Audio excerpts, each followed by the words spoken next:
The Minister, you were describing to us how quickly South Africa came to this decision, events starting to unfold around midday.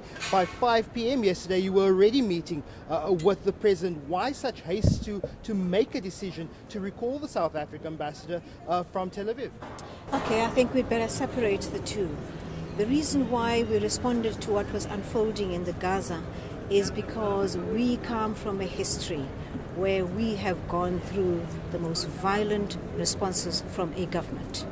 We cannot stand by when we see the same happening to people in Palestine and in Gaza.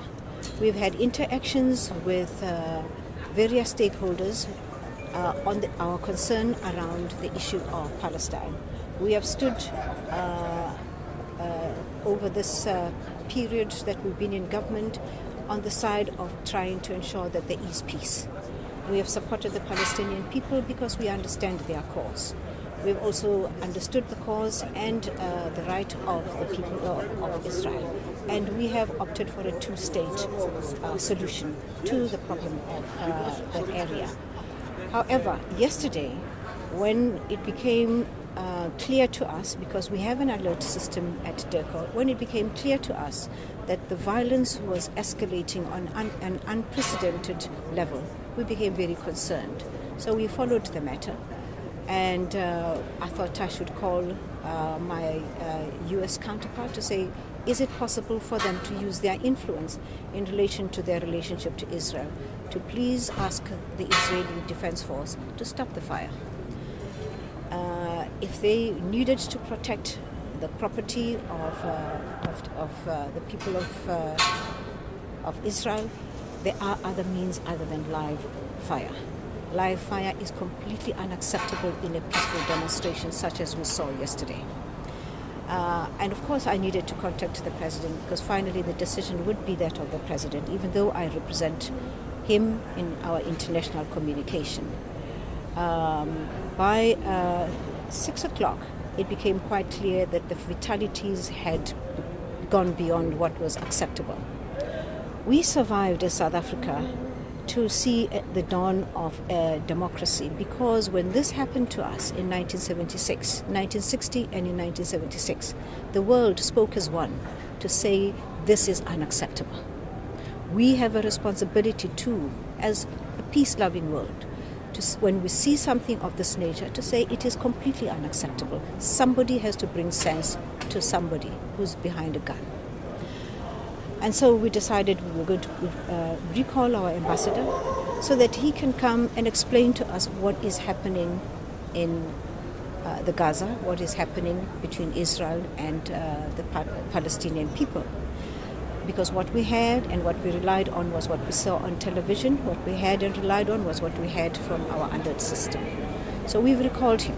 We're going to sit down with him and he will explain to us what is happening, and based on real time and real factual information from him, we will take a definite stand on this matter. Minister, the Deputy Minister Landers mentioned something very interesting, that you are essentially politicians and not diplomats. It's a tricky tightrope that you walk, also with the ANC as the party in government with its resolution to downgrade the South African embassy in Israel. Yeah. Just what is that tightrope that one has to walk in to keep to stand by its stance in terms of an ANC resolution, but also noting that Israel is also a key ally of the United States, that we also keep that balance in being a honest broker between all parties involved?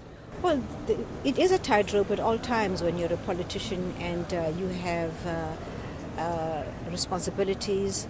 We have a very high moral standard that we set for ourselves in terms of how we executed our war. We expect everybody else to find a way of living up to some kind of decency in any conduct of war, in any kind of situation of conflict. We have given time as a government and as a country to solve many conflict resolutions with great success in many areas. We have been involved in trying to resolve the ongoing conflict in Palestine and in Israel. And we have used our relationship with the United States because they have a very good relationship with Israel, to see if we cannot find a way and a solution that is lasting. So my response yesterday was to reach out to my counterpart in the United States to say, you have a very good relationship with the Israeli government. Is there a way in which you could intervene and make sure that we do not have another death, we do not have another violent engagement, especially today, as the people of Palestine have vowed to go back to Gaza. So it is a tightrope, but it is also one that is underpinned by a whole lot of structures that are able to assist in realizing the goals of a particular party such as ours. The ANC has made its stand very clear on the issue of the Palestinian people. They stand behind the Palestinian people, they support the Palestinian people, they support the cause of the Palestinian people.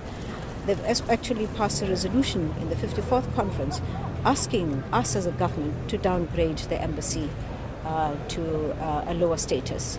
And we've been working on the modalities of doing that and keeping the balancing act that you are talking about. After discussions with our representative in Israel, we'll be able to take the necessary steps and we'll be able to follow through. However, as I stand now, my request is similar to my request to my counterpart in the United States, to the Jewish communities, especially formations of Jewish communities, please to join forces with us to ensure that there is lasting peace in the Gaza. Just finally, will the South African government be summoning the Israeli representative to your office to give some sort of explanation, as the Department of International Relations have done in the past? Well, our first point of call would be the Jewish community. We have a large Jewish community in our country, and it has played a very positive role whenever we have reached out to them. And we're hoping that in this instance as well, they will be able to understand that this is unacceptable. This is a real human rights violation going on in the Gaza, and we would like to work with them. Summoning the representative of the Israeli embassy will probably be the last call when we indicate to them what our stand is. But right now we're trying to find a solution. We're trying to do what comes very naturally to us. We stand for peace, we stand for human rights, we stand for conflict resolution wherever our services are required. And right now we pass our strongest condemnation on what has happened. Completely unacceptable.